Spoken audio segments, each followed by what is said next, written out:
मुझे लगता है कि मुस्लिम पॉलिटिक्स कभी कभी बेतहाशा जज्बाती होके जब आउट ऑफ कॉन्टेक्स्ट जाती है तो हम उस आउट ऑफ कॉन्टेक्स्ट जाने में एक्चुअली बीजेपी की पिच पे खेलते हैं।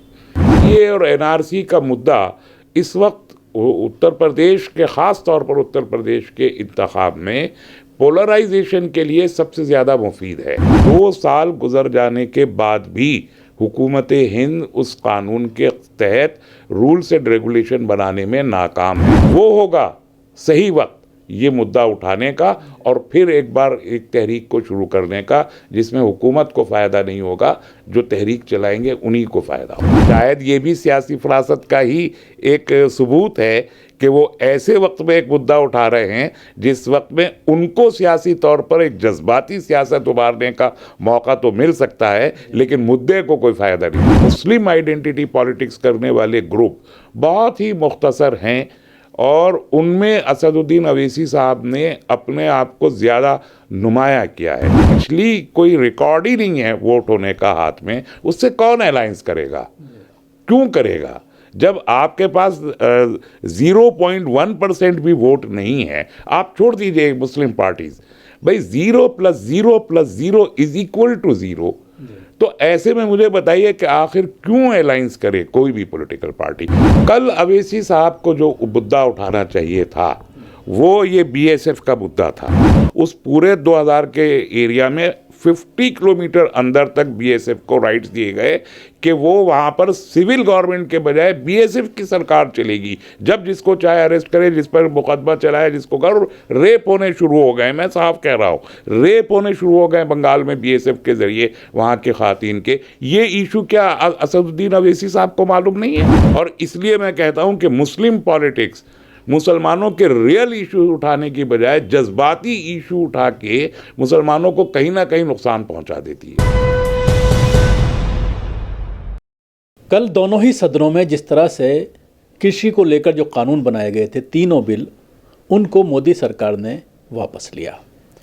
उस पर तमाम पॉलिटिकल पार्टीज़ ने जिस तरह से कल इसको लेकर ये मुद्दा उठाया कि जिस तरह से बिल्स को लाया गया था बिना चर्चा के, उसी तरह से बिना चर्चा के इसको वापस लिया। और कहीं ना कहीं जो 5 राज्यों का चुनाव है उसकी वजह से इनको वापस लिया गया है, ये बात पूरे विपक्षी दल के नेताओं ने कही। इसी दौरान जब तमाम चैनल्स के रिपोर्टर्स पार्लियामेंट में विपक्ष का व्यू जान रहे थे, उनकी बाइट्स ले रहे थे, तो असदुद्दीन ओवैसी की भी एक बाइट कल आपने तमाम चैनलों पर देखी होगी। बात कृषि लॉ को थी, लेकिन इस पूरे मामले को उन्होंने सीए और एनआरसी की तरफ डाइवर्ट करने की कोशिश की। न सिर्फ कोशिश की बल्कि उसमें काफ़ी हद तक कामयाब भी रहे। यही वजह है कि तमाम चैनलों पर शाम में इस बाइट को मुख्तसर से दिखाया गया और एक माहौल बन गया उसके बाद कि क्या सीए एनआरसी को लेकर फिर से आंदोलन शुरू होने जा रहा है। इसका किस तरह से सियासी फ़ायदा उत्तर प्रदेश में ख़ास तौर से बीजेपी को पहुंचेगा, क्या ऐसे में इस पर कोई चर्चा करने की ज़रूरत है? इन्हीं सारी चीज़ों पर बात करने के लिए हमारे साथ मौजूद हैं डॉक्टर तस्लीम रहमानी साहब, मुस्लिम पॉलिटिकल काउंसिल ऑफ इंडिया के अध्यक्ष, जिनको आप अक्सर टीवी डिबेट्स में भी देखते रहते होंगे।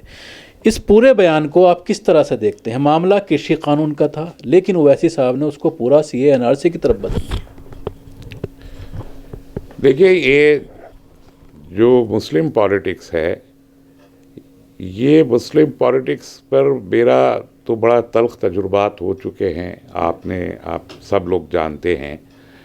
मुझे लगता है कि मुस्लिम पॉलिटिक्स कभी कभी बेतहाशा जज्बाती होके जब आउट ऑफ कॉन्टेक्स्ट जाती है तो हम उस आउट ऑफ कॉन्टेक्स्ट जाने में एक्चुअली बीजेपी की पिच पे खेलते हैं।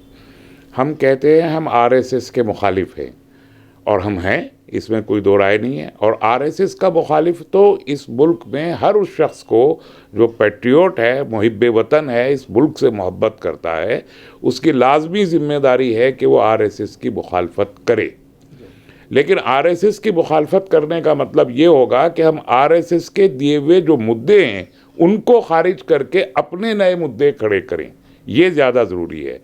ऐसे में सीए और एनआरसी का मुद्दा इस वक्त उत्तर प्रदेश के, ख़ास तौर पर उत्तर प्रदेश के इंतखाब में पोलराइजेशन के लिए सबसे ज़्यादा मुफीद है।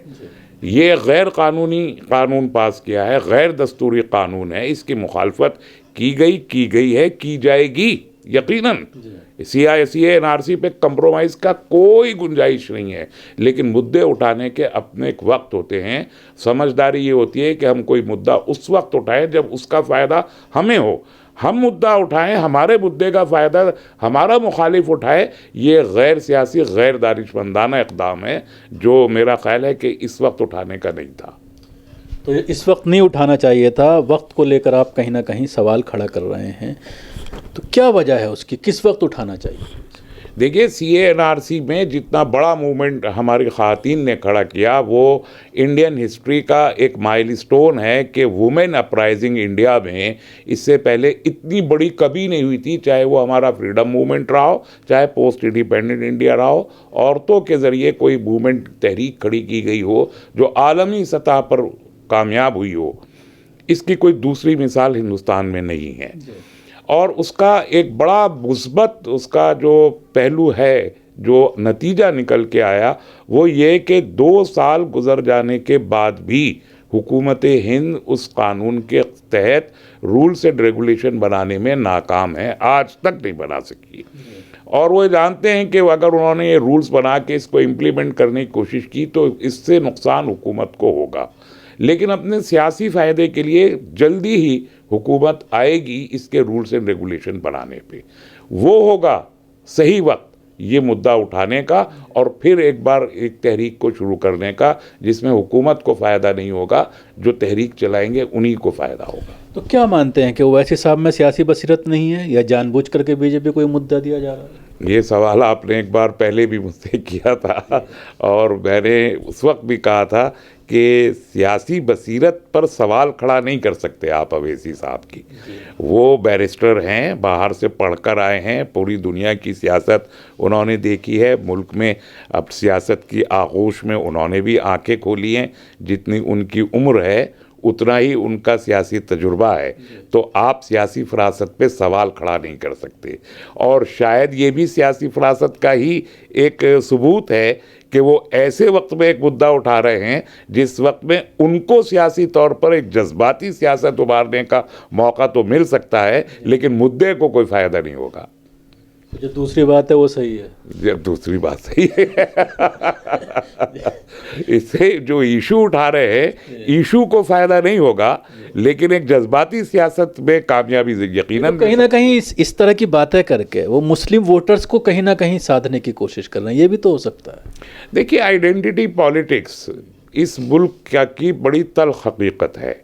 हिंदू आइडेंटिटी, मुस्लिम आइडेंटिटी, दलित आइडेंटिटी, OBC आइडेंटिटी, पहला इलेक्शन इस मुल्क में 1936 में जब हुआ था, तब से लेके आज तक आइडेंटिटी पॉलिटिक्स ख़त्म नहीं हुई है। तो वो आइडेंटिटी पॉलिटिक्स में मुस्लिम आइडेंटिटी पॉलिटिक्स करने वाले ग्रुप बहुत ही मुख्तसर हैं, और उनमें असदुद्दीन अवैसी साहब ने अपने आप को ज़्यादा नुमाया किया है। तो वो आइडेंटिटी पॉलिटिक्स के इश्यूज़ को जब एड्रेस करते हैं तो वो उस आइडेंटिटी को उससे क्या फ़ायदा होगा इसे नज़रअंदाज करते हैं। बस यही इख्तलाफ है उनसे। आइडेंटिटी पॉलिटिक्स करनी चाहिए, कर सकते हैं, ज़रूरत है उसकी, लेकिन उस आइडेंटिटी पॉलिटिक्स में आप ये तो देखें कि आपके सब्जेक्ट्स को आपके रेज किए हुए इशू से फ़ायदा होगा या नुकसान होगा। ये इवेल्युएशन करने में कहीं ना कहीं वो गलत फैसले ले रहे हैं। उत्तर प्रदेश में जिस तरह के अब सियासी समीकरण बन रहे हैं, असदुद्दीन ओवैसी छोटे छोटे दलों से तालमेल करने की बात कर रहे हैं, और कहीं ना कहीं फाइनल स्टेज पर कुछ चीज़ें पहुंच भी रही हैं। और उसमें जिस तरह से अभी मुलाकात की चंद्रशेखर आज़ाद ने, और उसके बाद ये बात सामने आई कि उनका भी गठबंधन हो रहा है। लेकिन जहाँ तक सवाल है मुस्लिम पार्टियों का, चाहे वो इनकी बात करें ओवैसी साहब की, IM की, या उसके अलावा राष्ट्रीय उलमा कौंसिल है, या डॉक्टर अयूब साहब की पार्टी है, तो इन सब से किसी तरह से भी कोई बात करने को तैयार नहीं। नहीं, आप बताइए, पॉलिटिक्स में और ख़ास तौर पर इलेक्टोरल पॉलिटिक्स में। इलेक्टोरल पॉलिटिक्स बिल्कुल एक अलग चीज़ है और सियासत एक अलग चीज़ है। इलेक्टोरल पॉलिटिक्स में वोट गिने जाते हैं और पिछले गिने हुए वोटों की बुनियाद पर आगे के अलायंसेस बनते हैं। अब अगर किसी पार्टी के पास, चाहे मुस्लिम हो या गैर मुस्लिम हो, उसके पास पिछली कोई रिकॉर्ड ही नहीं है वोट होने का हाथ में, उससे कौन अलायंस करेगा? क्यों करेगा?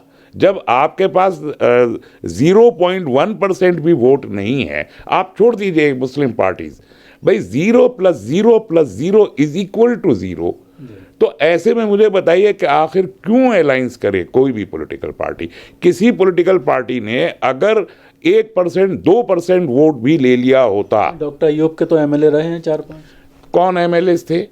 क्या आप समझते हैं कि जो बड़े पॉलिटिकल प्लेयर्स हैं, लाइक समाजवादी पार्टी है, बीएसपी है, कांग्रेस है, बीजेपी है, क्या वो नहीं जानते सियासत को? हमसे ज़्यादा सियासत वो जानते हैं। उनको मालूम है कि जो 4 जीत के गए थे वो कौन लोग थे। वो ऑलरेडी वो लोग थे जो अगर इंडिपेंडेंट भी इलेक्शन लड़ते तो जीत जाते, और फिर 4 जीतने के बाद क्या हुआ वो भी सबने देख लिया। क्योंकि उनको एक पार्टी से टिकट लेना था, उन्होंने टिकट लिया, जीते और फिर पार्टी छोड़ के चले गए। तो वो वोट सब जानते हैं ना कि वो आपका वोट नहीं था, वो उसी का वोट था। तो एक्चुअल वोट आपके ट्रांसफरेबल कितना है, उस बुनियाद पे अलायंस होता है। तो वोट तो चंद्रशेखर के साथ भी नहीं है। हाँ, तो चंद्रशेखर के साथ भी किसका अलायंस है? किसी का अलायंस नहीं है। क्या उन्होंने बीएसपी से अलायंस कर लिया? क्या उनको समाजवादी पार्टी ने अकोमोडेट कर लिया? क्या उनको कांग्रेस ने किसने अकोमोडेट किया? किसी ने नहीं किया। मीटिंग हुई है, चर्चा है कि अभी उनको?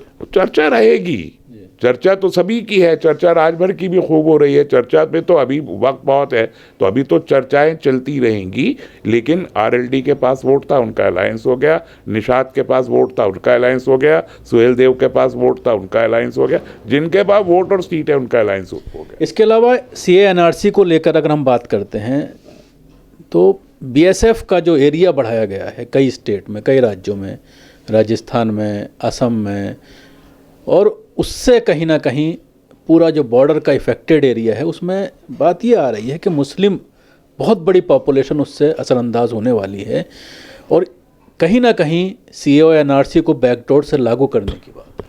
देखिए, यही असल मुद्दा था। मैं शायद पिछली गुफ्तगू आपसे सेगमेंट में भूल गया था।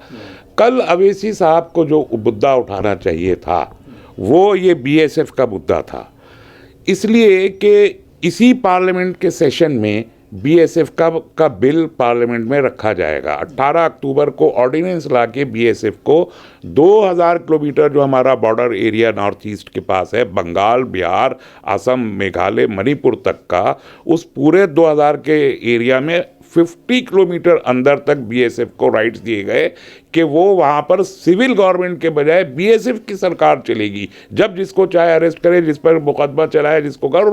रेप होने शुरू हो गए, मैं साफ कह रहा हूँ, रेप होने शुरू हो गए बंगाल में बीएसएफ के जरिए वहाँ के खातिन के। ये इशू क्या असदुद्दीन अवैसी साहब को मालूम नहीं है? क्या ये इशू नहीं है?